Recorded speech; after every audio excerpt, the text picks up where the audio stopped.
ছেলে খারাপ হয়েছে এর জন্য গ্রামবাসী দায়ী নয়, ছেলে খারাপ হয়েছে এর জন্য বাপ মা দায়ী। মেয়ে খারাপ হয়েছে এর জন্য গ্রামবাসী দায়ী নয়, মেয়ে খারাপ হয়েছে এর জন্য মা দায়ী। রাসূল সাল্লাল্লাহু আলাইহি সাল্লাম বলছেন, কুল্লু মাউলুদিন ইউলাদু আলাল ফিতরা ফাহুয়া ইউহাব্বাদু হিউম্যানাইজেশনি ওয়া ইউনাসরানিহি। প্রত্যেকটা ছেলে মেয়ে ইসলামী ধারণ ক্ষমতা নিয়ে জন্ম নেয়, প্রত্যেকটা ছেলে মেয়ে ইসলামী ধারণ ক্ষমতা নিয়ে জন্ম নেয়। পাঁচ ওয়াক্ত সালাত আদায় করতে পারবে, এই ক্ষমতা তার ভিতরে আছে। দাড়ি ছেড়ে দিতে পারবে, চাঁচবে না, এই ক্ষমতা তার ভিতরে আছে।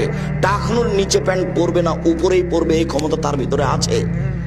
তো টাকনো নিচে প্যান্ট পরলো কেন? দাড়ি চাঁচলো কেন? দোকানে বসে আড্ডা পিটলো কেন?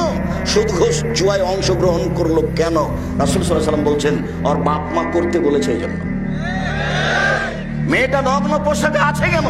এখন ক্লাস 10-এ পড়ে, ওর বাপ তাহাজ্জুদ পড়ে, এখন বসে আছে মাথায় কাপড় নেই। এর জন্য জবাব আমি দিব, ওই কাপুরুষ বাপে দিবে। আমি দিব কেন? জন্ম আমি দিয়েছি, জন্ম আপনি দিয়েছেন, আপনি প্রস্তুত থাকেন। আল্লাহর নবী আপনাকে বলছেন পাহারাদার এই ছেলেদের, এই বাড়ির পাহারাদার আপনি। জবাব আপনাকে দিতে হবে। এই বাড়ির পাহারাদার আপনার স্ত্রী, আপনার মেয়ের প্রত্যেকটা অন্যায়ের জবাব আপনার স্ত্রীকে দিতে হবে, আপনাকে দিতে হবে। তাই রাসূল সাল্লাল্লাহু আলাইহি ওয়াসাল্লাম বলছেন, 3 শ্রেণীর মানুষ জান্নাতে যাবে না। ভুল বুঝিয়েন না, কথা আমি বোঝানোর চেষ্টা করেছি। প্রত্যেকদিন আপনার মেয়ে স্কুল থেকে আসে বিকাল 2টার সময়, আজকে এসেছে 2:30টার সময়।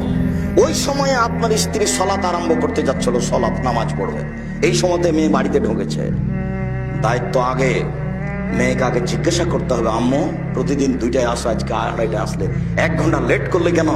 এটা রহস্য আগে বের করতে হবে, তারপরে কোনো কথা। এটা অক্ষরে অক্ষরে প্রকাশ করতে হবে, বুঝতে হবে, জানতে হবে। তার নাম মা। মায়ের কারণে এই সংসার, এই পরিবার ভুল পথে গেছে, বাপের কারণে এই সংসার, এই পরিবার ভুল পথে গেছে। বলছিলাম